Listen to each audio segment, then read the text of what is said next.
तो मैं आपको बता दूं आनंद गीत के पीछे मूल राज, मूल रहस्य क्या है। वास्तव में आज मैं साक्षी साधना के अनिवार्य अंग की चर्चा करना चाहता हूं। साक्षी साधना का अनिवार्य आयाम है कि तुम हर पल हंसना सीखो। ये अनिवार्य अंग है। जब तक तुम हर पल हंसना नहीं सीख सकोगे तब तक तुम सुख में, दुख में, हानि में, लाभ में, जय में, पराजय में एक जैसे कैसे बने रहोगे। तो मौसम कैसा भी हो, मौका कैसा भी हो, हर पल तुम्हें हंसते रहना है। ये साक्षी साधना का अनिवार्य आयाम है। आपसे मैं कहना चाहता हूँ, धर्म जिंदा होता है तो तुम्हें हंसना ही सिखाता है। धर्म का एक ही उद्देश्य है, कैसे तुम्हारे पैरों में घूंघर बच जाए, कैसे तुम्हारी जिंदगी में हंसी आ जाए, कैसे तुम्हारा जीवन हंसता हुआ जीवन हो जाए। लेकिन जब धर्म मर जाता है तो लोग हंसने की भाषा भूल जाते। अब हिंदू, मुस्लिम, सिख, ईसाई धर्म जो इस पृथ्वी पर लोगों के जीवन में हंसी और आनंद पैदा करने का माध्यम थे, अब वह सीरियस रूप में आ गए हैं। अब वह जिंदगी में हंसना और हंसता जीवन पैदा करने का माध्यम नहीं बन पा रहे हैं। अब वह ऐसे हो गए हैं जैसे मृत हो गए हैं। इतना सीरियसनेस उनमें धर्म के नाम पर आ गई है। हंसना एक ऐसा गुण है जिसे दुनिया में हर जगह हमेशा दबाया गया। समाज आपसे चाहता है कि गंभीर रहो। माँ बाप बच्चों से अपेक्षा करते हैं कि वे गंभीर रहें, सीरियस रहें। शिक्षक विद्यार्थियों से अपेक्षा करता है कि वो सीरियस रहें। गुरु शिष्यों से अपेक्षा करता है कि वह सीरियस रहे। सेनापति अपने सैनिकों से अपेक्षा करता है कि सीरियस रहे। इस प्रकार हर जगह लोग सीरियस हों, गंभीर हों, इसी की अपेक्षा की जाती है।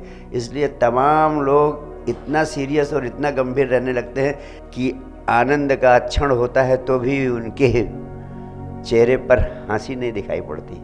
कभी हंसना पड़ता है तो ऐसे जैसे कि होठों का व्यायाम कर रहे हैं।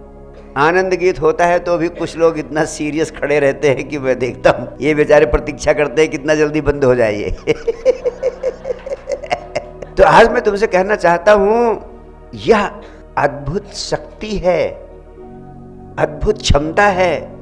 हास्य की क्षमता इतनी अद्भुत क्षमता है कि सिर्फ मनुष्य जाति को मिली है। प्रकृति में और कोई दूसरा प्राणी हंस नहीं सकता है, सिर्फ तुम हंस सकते हो। कोई पशु पक्षी जानवर नहीं हंस सकता है। लेकिन इतनी बड़ी शक्ति का तुम प्रयोग नहीं करते तो इसका मतलब तुम मनुष्य नहीं हो, तुम पशु पक्षी जानवर से भी गए गुजरे हो कि क्षमता है लेकिन प्रयोग नहीं कर पा रहे। कभी आप किसी गाय को, बैल को, कुत्ते को, बिल्ली को हंसते हुए देखा है? नहीं। अगर तुम नहीं हंसते हो तो कुत्ता, बिल्ली, वही स्थिति तुम्हारी है। प्रकृति में चारों तरफ आह्लाद है, आनंद है, हंसी है। सूरज उगता है, पौधे खिलते हैं, पक्षियां कलरव करती हैं, चहचहाती हैं। यानी संपूर्ण प्रकृति में, संपूर्ण अस्तित्व में हंसी है, खिलावट है, आनंद है। मैं तो जीवन को प्रेम का, गीत का, हंसी का पर्याय मानता हूं। अगर ये सब चीजें नहीं है तो तुम्हारे भीतर जीवन ही नहीं। जीवंत होने का अर्थ ही है कि तुम्हारे प्राणों में हास्य है, गीत है, संगीत है, प्रेम है, आनंद है। लेकिन आप गौर से देखें तो लगता है कि लोग लाफ्टर ब्लाइंड हो गए। मुझे पता चला है कि 10% लोग इस पृथ्वी पर कलर ब्लाइंड हैं, लेकिन उन्हें पता नहीं चलता है। बहुत बाद में पता चलता है कि कलर ब्लाइंड है। और कभी कभी तो जिंदगी चली जाती है, पता ही नहीं चलता कलर ब्लाइंड है। मैं पढ़ रहा था कि जॉर्ज बर्नार्ड शाह जब 60 साल के हो गए तो उनके 60वें जन्मदिन पर किसी ने बर्थडे सूट प्रेजेंट किया। तो उस सूट को मैच कराने के लिए उन्हें टाई की ज़रूरत थी, तो खुद चले गए टाई खरीदने के लिए और बहुत मेल मिलाप किया तो पीला सूट था और हरे रंग की टाई खरीद लाई। और जब हरे रंग की टाई खरीदने पर जिद करने लगे तब वहाँ का मैनेजर, वहाँ का सेल्समैन, उनका सेक्रेटरी सब कहने लगा ये तो पीला सूट है, आप हरी टाई लगा रहे। वो कहते नहीं, जिद पे अड़े रहे। लोगों ने बहुत समझाया, तब उन्हें पता चला कि वो कलर ब्लाइंड है। कलर ब्लाइंड तो हो सकता है कि आप में से 10% लोग हों, लेकिन मैं तो देखता हूँ हमारे समाज में 90% लोग लाफ्टर ब्लाइंड हैं, हंसी आती ही नहीं उनकी, कि कभी झूम गए हों, कि कभी आनंद से प्रस्फुटित हो गए हों। वास्तव में आदमी इतना दुखी है नहीं, इतना दुख नहीं आदमी की ज़िंदगी में, लेकिन सीरियस रहने की इतना आदत पड़ गई है कि वह और ज़्यादा दुखी दिखते हैं।